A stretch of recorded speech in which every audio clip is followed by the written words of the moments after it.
Arkansas Senator Tom Cotton showed up on CNN to talk about Indiana's and Arkansas's so-called religious freedom laws.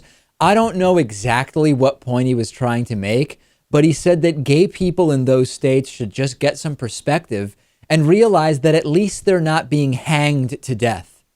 I can't possibly understand what point he was trying to make.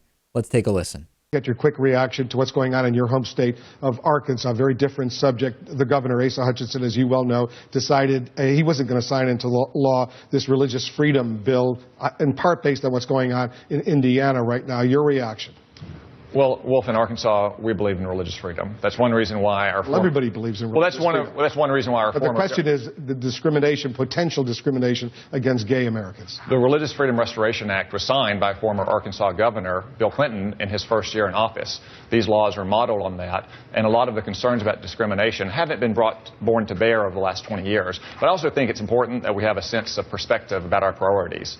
In Iran, they hang you for the crime of being gay. So we need perspective, Lewis, right? In the U.S., we're creating law that allows businesses to turn away gays from their places of business based on sexual orientation. Be glad, I guess, that you're not in Iran where you could be killed for being gay.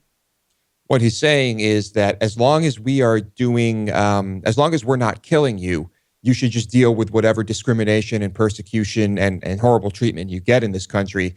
And I think he definitely planned this because as soon as he says that, be glad you're not in Iran, he starts talking about the nuke deal, deflecting. Obviously, he does not want to talk about this. Isn't it hilarious, though, how when other countries do things better than us, be it education or social services, infant mortality rates or vaccination rates, whatever, right?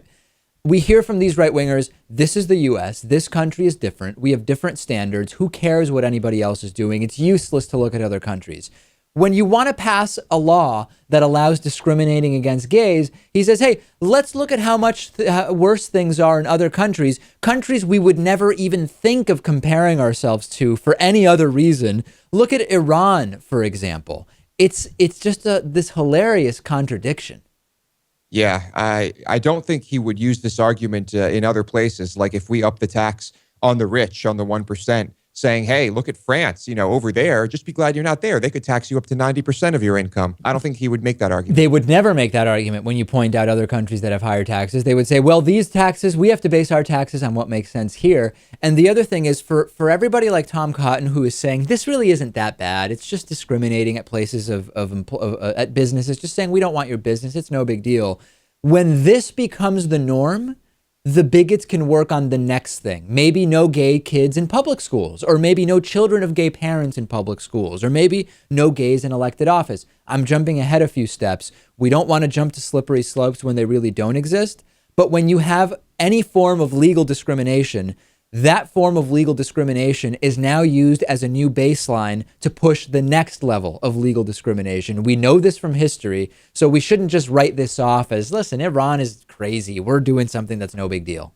We know damn well that if the religious right in this country, the religious zealots in this country had their way, we would be treating gays exactly the way they're treated in Iran. They would be doing way more if they could just get away with it. No question about it. So let's not forget that. Next, the First Amendment, misused and destroyed by constitutional fetishists when it's convenient for them. Bert Newborn will join us.